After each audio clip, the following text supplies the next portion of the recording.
Je m'appelle Thea Calloway et j'ai 33 ans. La dernière chose dont je me souviens avant que le sol ne se dérobe sous moi, c'est le bruit de l'imprimante qui s'était encore coincée pour la troisième fois ce matin-là. Un détail si banal, et pourtant il me semblait plus réel que la douleur qui envahissait ma poitrine. Une seconde, j'attrapais une pile de dossiers de patients. La seconde suivante, j'étais allongée sur le carrelage du poste des infirmières, et le monde était devenu flou et gris sur les bords. Quelqu'un criait mon nom. Quelqu'un d'autre appelait un chariot d'urgence. Je me souviens avoir pensé, absurdement, qu'il me restait encore 4 dossiers à finir avant la fin de mon service. Je me suis réveillée sous des néons, une perfusion scotchée au dos de la main, un moniteur qui bipait quelque part près de ma tête. Un médecin que je ne connaissais pas lisait un dossier et une infirmière que je connaissais bien, puisque j'avais travaillé 6 ans à ses côtés, me serrait les doigts comme pour m'empêcher de m'échapper du lit. Ma poitrine me faisait mal à un endroit que je n'aurais su nommer. Ma gorge était sèche à craquer. Je lui ai demandé ce qui s'était passé et elle m'a répondu que mon cœur s'était arrêté pendant près de 40 secondes avant qu'il ne parvienne à le relancer. 40 secondes.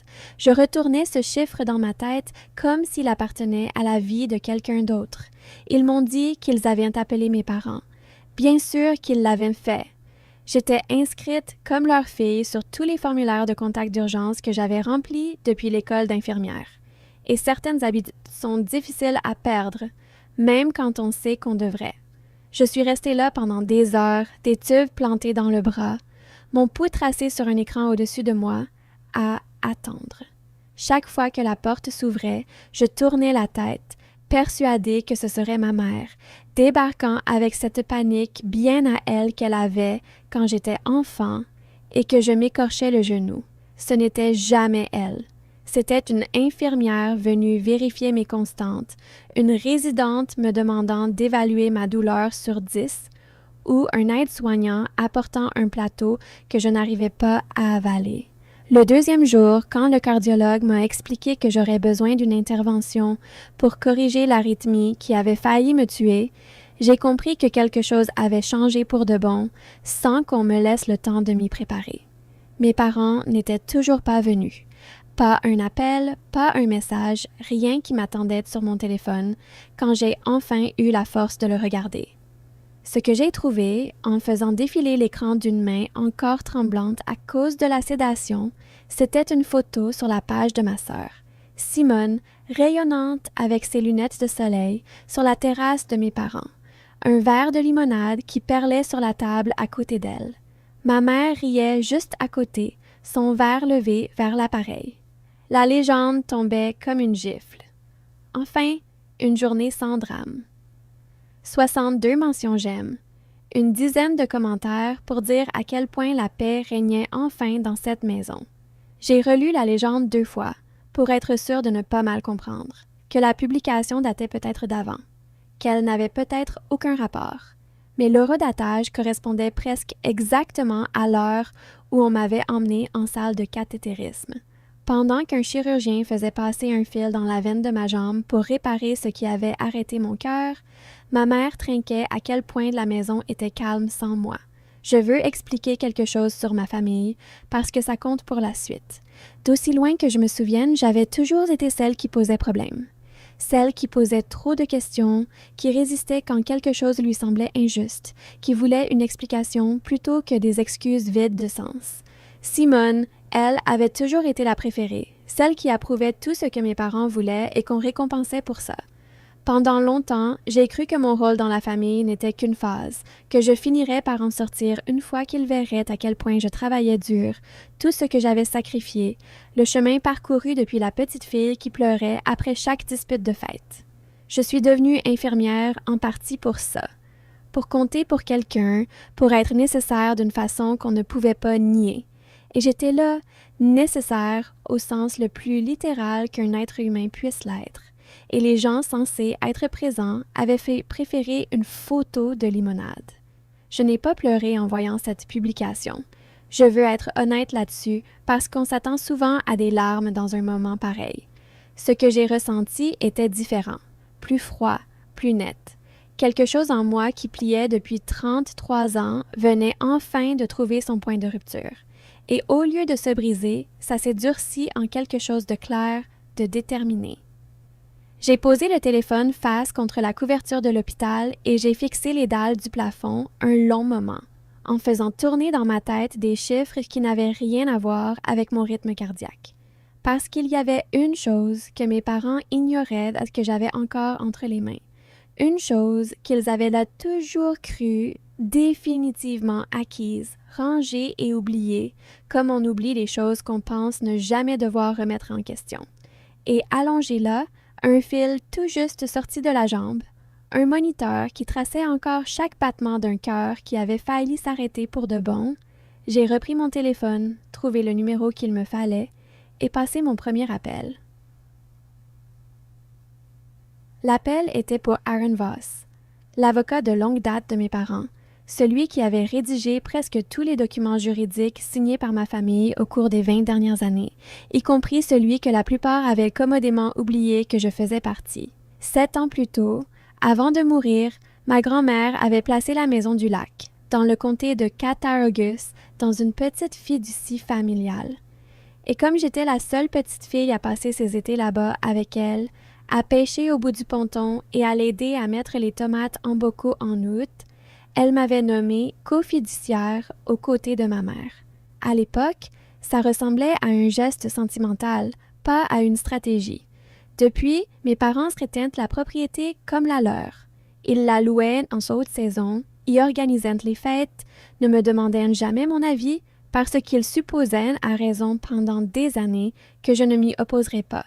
Je n'en avais jamais eu besoin. Je n'avais pas voulu compliquer des choses déjà assez difficiles. Aaron a décroché à la 2e sonnerie.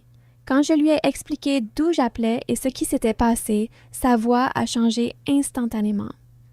Le calme habituel d'un homme rompu aux conflits familiaux a cédé la place à quelque chose de plus proche de l'inquiétude. Il m'a demandé si j'étais en sécurité. Je lui ai dit que j'étais stable, que l'intervention s'était bien passée et que j'avais besoin qu'il m'explique mes options en tant que cofiduciaire, précisément concernant une vente. Il est resté silencieux un instant, puis il m'a posé la question que j'attendais. Étais-je certaine? Je lui ai répondu que je n'avais jamais été aussi certaine de ma vie, et je lui ai demandé de préparer les papiers pour mettre la maison du lac en vente dans la semaine. Il ne m'a pas contredite, ce que j'ai apprécié plus qu'il ne l'imaginait probablement. Il m'a simplement posé une question pratique. Est-ce que je voulais prévenir mes parents avant ou après la mise en vente? Je lui ai dit après. Pas par cruauté, même si je comprends que ça puisse sembler ainsi, mais parce que j'avais passé 33 ans à prévenir ma famille à l'avance de tout ce qui risquait de les contrarier, à adoucir chaque angle, à m'excuser avant même d'avoir fini une phrase. Et j'en avais fini d'accorder cette courtoisie à des gens qui n'avaient même pas pu se donner la peine de s'asseoir dans une salle d'attente d'hôpital pendant qu'on relançait mon cœur à l'électricité. L'annonce est parue 9 jours plus tard, alors que je récupérais encore chez moi un bandage de compression sur la jambe et une boîte de bêta-bloquants sur ma table de nuit. Mon téléphone a commencé à vibrer en quelques heures à peine. Ma mère d'abord, 3 appels manqués d'affilée, puis un message vocal où sa voix montait peu à peu de la confusion à la fureur. Puis mon père, plus mesuré mais tout aussi en colère, me demandant comment j'avais pu faire ça à la famille, comme si la famille ne m'avait rien fait en premier. Puis Simone, qui l'avait apparemment appris par une voisine ayant vu le panneau planté au bout de l'allée, m'a envoyé un texto tout simple. « Tu fais sérieusement ça à cause d'une publication Facebook? » J'ai fixé ce message longtemps avant de répondre. Je lui ai écrit que ça n'avait rien à voir avec une publication Facebook. C'était à cause de 40 secondes.